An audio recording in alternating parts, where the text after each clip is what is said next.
যোগ্য শিক্ষকদের স্কুলে ফিরিয়ে আনতে হবে এই দাবি নিয়ে বিক্ষোভ মিছিল করল লালগোলা ধুলরি উচ্চ বিদ্যালয়ের ছাত্রছাত্রীরা।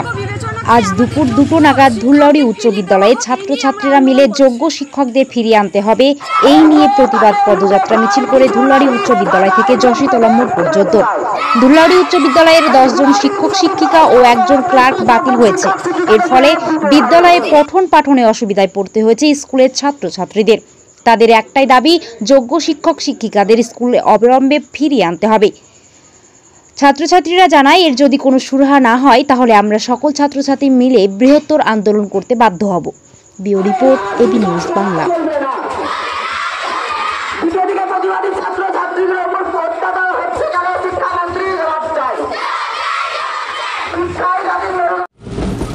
मुझे नहीं जाना माँ।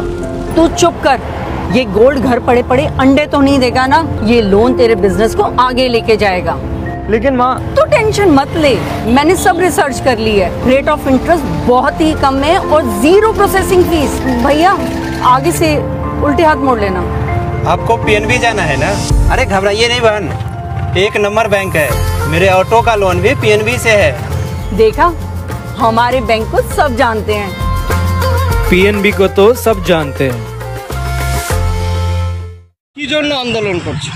দেখুন, আপনারা সকলেই অবগত আছেন যে গত 3 এপ্রিল সম্মানীয় সুপ্রিম কোর্টের নির্দেশে প্রায় 26,000 যোগ্য এবং যারা অর্থের বিনিময়ে চাকরি পেয়েছিল তারা বাতিল হয়েছে।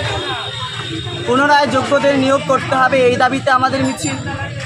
আমাদের মূলত এই মিছিল যোগ্যদের নিয়োগ করতে হবে এবং শিক্ষায় জাতি মেরুদণ্ডের ওপর আপনারা দেখেছেন খবরে, মেরুদণ্ডের ওপর কীভাবে পুলিশ আক্রমণ করেছে।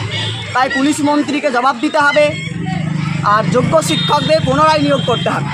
এই দাবিতে আজ আমরা ধুলাউড়ি উচ্চ বিদ্যালয়ের পক্ষ থেকে ছাত্রছাত্রীরা রাস্তায় নেমেছি। মূলত আমাদের এই লড়াইটা ততদিন থাকবে যতদিন না আমরা আমাদের যোগ্য শিক্ষক শিক্ষিকাদের ফেরত পাচ্ছি। কি নাম তোমার? আমার নাম আনসার আলী আনিসুর রহমান। কোন ক্লাসে? কোন ক্লাসে পড়ো? 9। আমাদের স্কুলের প্রায় 10 জন শিক্ষক আমাদের স্কুল থেকে মানে তাড়িয়ে দেওয়ার মতনই হয়ে গেছে। স্যার ম্যামেরা আপনার আসছে না। সুপ্রিম কোর্টের রায়ে একটা হয়েছে, তাই তো? দিয়ে আন্দোলনে কি বার্তা দিচ্ছ? যাতে অবিলম্বে শিক্ষক শিক্ষিকাকে ফিরিয়ে আনা যায় যোগ্য অযোগ্য বিবেচনা করে। কি নাম তোমার? ফাউজিয়া বেগম। কোন ক্লাসে পড়ো? ক্লাস 7। কোন স্কুল? Dhulauri high school. শিক্ষিকাদের ফিরিয়ে দেওয়ার জন্য ছাত্রছাত্রীরা আন্দোলন করছে, এ বিষয়ে আপনি কতটুকু জানা আছে আপনার? আজকের আমাদের বিদ্যালয়ে পরীক্ষা চলছে এবং পরবর্তী সময়ে আমি জেনেছি ম্যানেজিং কমিটির মিটিংও ছিল আর কি, এখনও সেই কাজই শেষ হয়নি, হচ্ছে আর কি। আমরা আমাদের বিদ্যালয় থেকেও 8 জন শিক্ষক, 1 জন শিক্ষাকর্মী, গ্রুপ ডি, এই বঞ্চিত যারা চাকরিহারা শিক্ষক শিক্ষিকা শিক্ষাকর্মী তাদের মধ্যেও আছে। আমরাও সংকটে পড়েছি এবং এটা তাদের খুবই দরকার এখানে ফিরে আসা।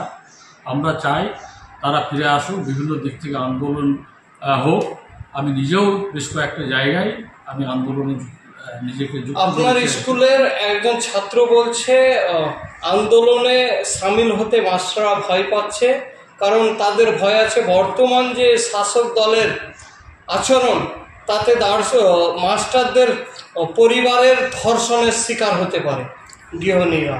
কি বলবেন সে ব্যাপারে? আমার জানা নেই আর কি, ওই ধরনের ভয় অন্তত আমি করি না। আমি এখনও বিভিন্ন জায়গায় কোনো অন্যায় হলে এখনও হাঁটি। এই ব্যাপারটা নিয়েও লালবাগে একটা জায়গা ছিল, সে মিছিলও আমি হেঁটেছি, আগামী দিনেও হাঁটবো, কিন্তু সেটা অবশ্যই আমার যে দায়িত্ব, আমার যে সময় স্কুল আরে তার বাইরে। এবং তারা ফিরে আসুক, তাদের জন্য প্রচণ্ড আমারও মন খারাপ যে তারা যোগ্য শিক্ষক শিক্ষিকা খুব যত্ন সহকারে তারা বিদ্যালয়ের যে কাজ থেকে শুরু করে। কিন্তু এই যে আন্দোলনে একজন শিক্ষক শিক্ষিকাকেও দেখা গেল না এই আন্দোলনে। আজকে তো পরীক্ষার দিন, পরীক্ষা চলছে, এই সবে বোধহয় পরীক্ষা শেষ হল, ফলে পরীক্ষার ডিউটি এমনি 8 জন নেই, তারপরে ওখানে যাবে। এটা যদি পরীক্ষার পরে ওরা আয়োজন করতো বা ডাকতো তাহলে বলতে পারতো আমি তাদেরকে এর সঙ্গে যাওয়া যায়। তবে আবারও বলছি, এদের ফিরে আসা উচিত, সরকারের দায়িত্ব নেওয়া উচিত, যার যার যেখানে আছে প্রত্যেকেরই দাবি তোলা উচিত, আন্দোলনে যুক্ত হওয়া উচিত। কারণ এরা সত্যিই তারা যেমন যন্ত্রণা পাচ্ছে, আমরাও যারা বিদ্যালয়ে আছি আমাদেরও প্রচণ্ড চাপের মধ্যে আছি পড়াশোনার ক্ষেত্রে। কারণ গ্রাম এলাকাগুলো বিশেষ করে এই উচ্চশিক্ষার মাধ্যমে যে শিক্ষক ট্রান্সফার হয়েছে এমনি ফাঁকা হয়ে গেছিল, তারপরে যে একসঙ্গে কোনো বিদ্যালয় থেকে 8 জন 10 জন 21 জন চলে যাচ্ছে, তাতে কিন্তু বিশেষ করে গ্রামীণ সর্বত্রই ক্ষতি হচ্ছে, শহর এলাকায় ক্ষতি হচ্ছে। বিশেষ করে গ্রামীণ এলাকায় শিক্ষার যে পরিকাঠামো একেবারে ভেঙে পড়েছে। এটা যদি কিছু না হয় ব্যবস্থা, যোগ্য শিক্ষক শিক্ষিকা ফিরে আসতে না পারে, তাহলে কিন্তু আগামী দিনে সত্যিই সাধারণ বিশেষ করে মানুষ যাদের ছেলেমেয়েরা নির্ভর করে এই সরকারি বিদ্যালয়গুলোর উপরে, তাদেরকে পড়াশোনা থেকে বঞ্চিত হবে। এবং আজকে এই অবস্থা আমরা দেখি অনেকেই নিয়মিতভাবে স্কুল আসে না, পেটের দায়ে বিভিন্ন জায়গায় চলে যাচ্ছে, কাজ করতে চলে যাচ্ছে, পড়া ছেড়ে দিচ্ছে। এটা কিন্তু আরও প্রকট হয়ে